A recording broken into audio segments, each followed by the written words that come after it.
I'm on page 432 of the book. I'm on step 3, where it says complete book pages 422 to 430 or 441. So we're kind of at the end of that on page 432. So open up 4/10.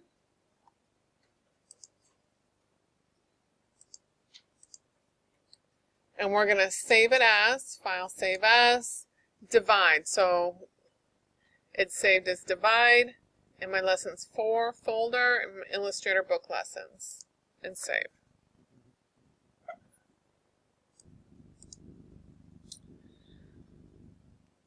Select the red line with your selection tool. Double click the rotation tool.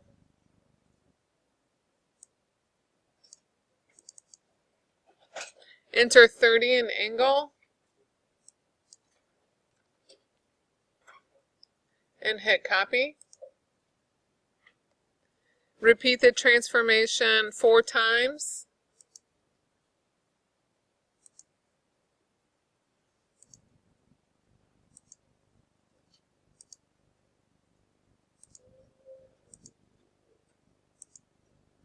Okay. Select all.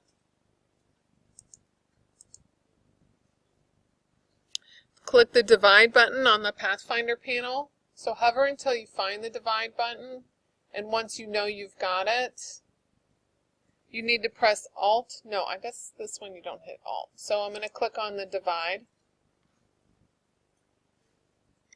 The blue star is divided into 12 separate objects as defined by the red lines, which have been deleted. Deselect. Click the direct selection tool.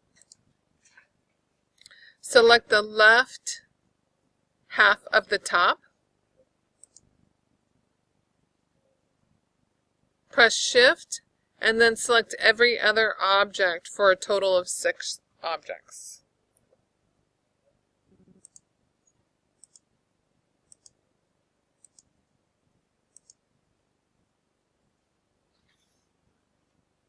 Apply an orange fill to the selected objects. So you want to click on your fill to make it come forward and then click on orange. Select the inverse. Apply a yellow fill.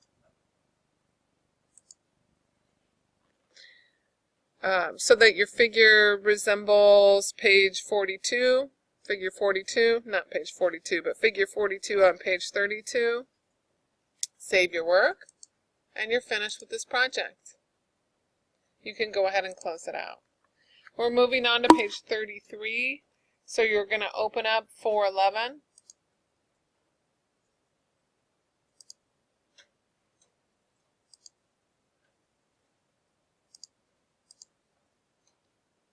I'll double click my hand tool so you guys can see this a little better. Save it as compound shapes.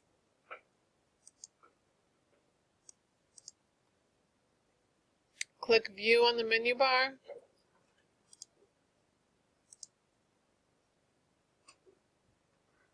And then click Yellow. I'm going to move it over a little bit so you can see it. Select the 2 yellow circles. So if you remember, we click on our selection tool and then you can click over your objects and drag to select all of it. Press and hold Alt and then click the Exclude button on the Pathfinder panel, which is right here. Deselect. Select your direct selection tool. Then move either circle to change the shape and size of the filled area. So I'm going to click on here and we can move it around to change the shape of the selected area. Okay. Select the green from the view. Move it over just a little bit for you guys. Select the 2 green circles. Press and hold Alt and click the Intersect Shape Area button on the Pathfinder panel.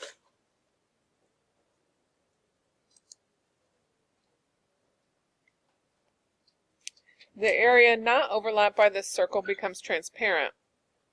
Deselect.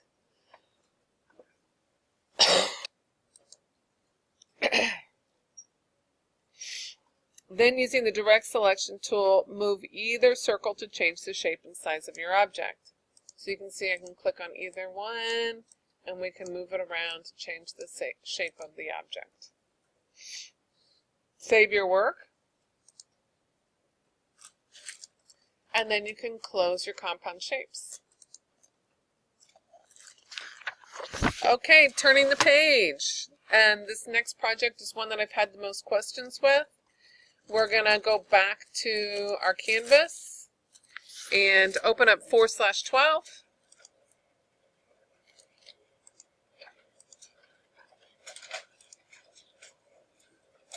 And we're going to save this as Compound Shape Effects. So I have it saved as Compound Shape Effects. Hit Save. Select. Let's make this a little bigger for you. We're going to go to Select All. Press Alt and then click the Exclude button on the Pathfinder panel, which is right here.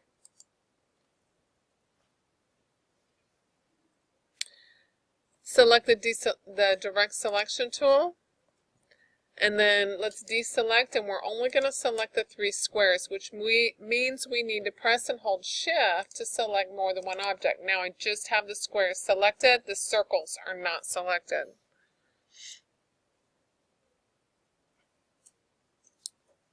Okay, so we're going to move them a little bit to the right. So we're going to click and drag and reposition them right here.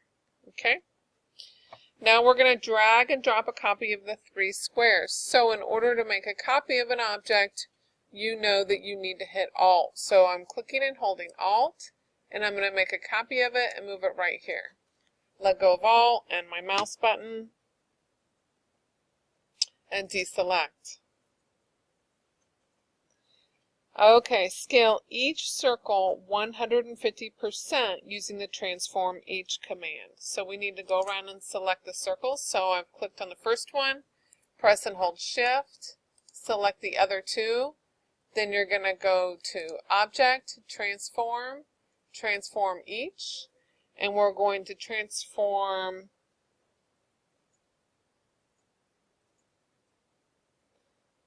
each circle 150%.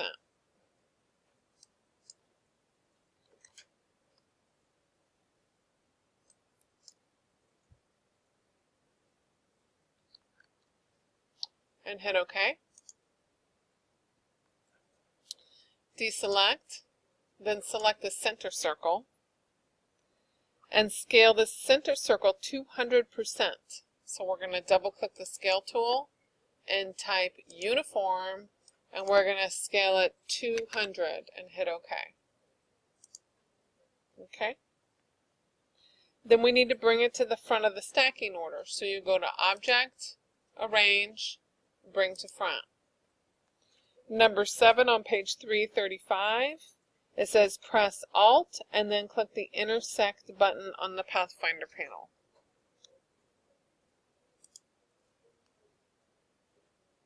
Save your work, and then we're finished with their compound shape effects. Alright, so we're going to go back to our pages, look up. We have to go through page 41, so we need to move on to page 4/38.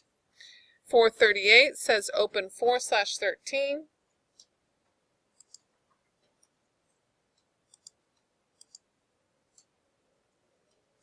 And I'm going to go ahead and X out of this other document and make this a little bigger, move it over so you can see it better, and save it as round corners. So we're going to click Save and OK. Click View on the menu bar. Then click Show Corner Widget.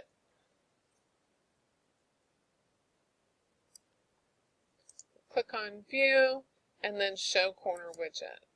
Now, if your corner widgets are already showing, you've probably gone to View and then it only says Hide Corner Widget.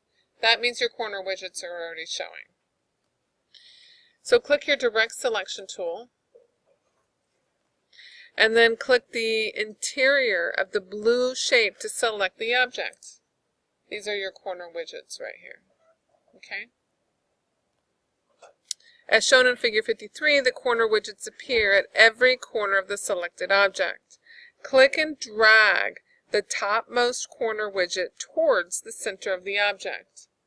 Here's your corner widget, and we're going to drag towards the center.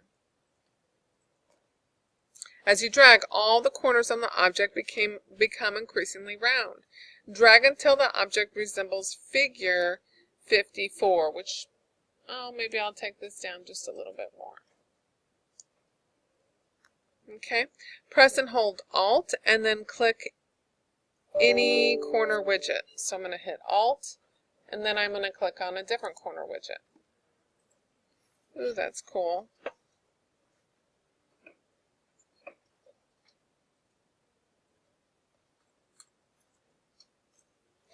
Okay, so page 439 at the very top.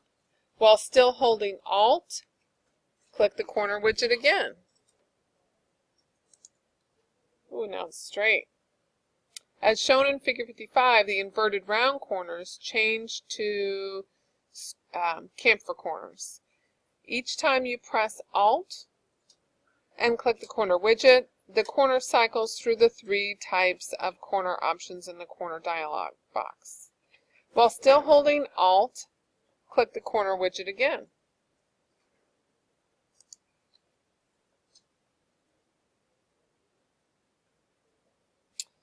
And you're back to having it rounded. Drag the corner widget away from the center of the object. So you want to make sure that you're dragging all the way over, and we're going to revert that start to what it originally looked like.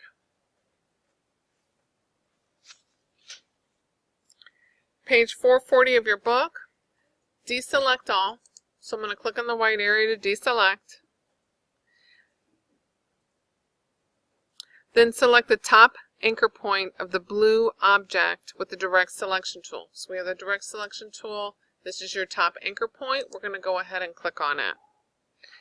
Click and drag the corner widget towards the center of the object to create a round corner.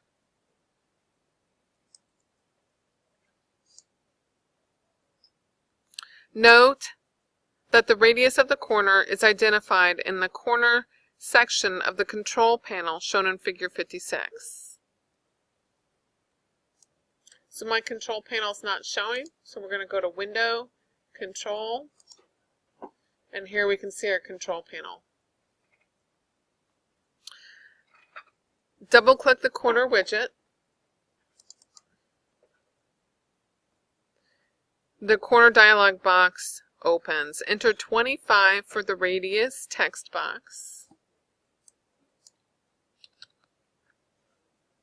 And then hit OK. Select the anchor point at the bottom of the blue object. Double-click the corner widget. Enter 25 in the radius. And then hit OK. Select both of the orange objects. I'm going to press and hold Shift to select the other one. Double-click any corner widget. Enter 25 in the radius text box.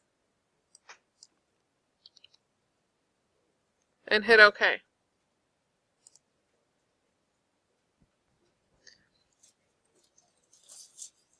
Okay, we're on step 10. It says select the far left and far right anchor point on the blue objects with the direct selection tool. So I'm going to deselect and then select the blue object. We're going to go ahead and click on this far left, press and hold shift, and click on the far right. Double click either of the two corner widgets.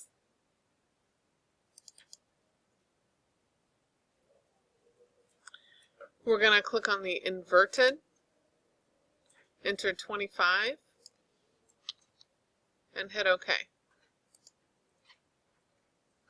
It doesn't look like this one was able to get it, so let's go ahead and go on. Do this too. Enter inverted, type 25, and hit OK. Alright. Save your work. And we're finished with our project called Round Corners. This concludes this video.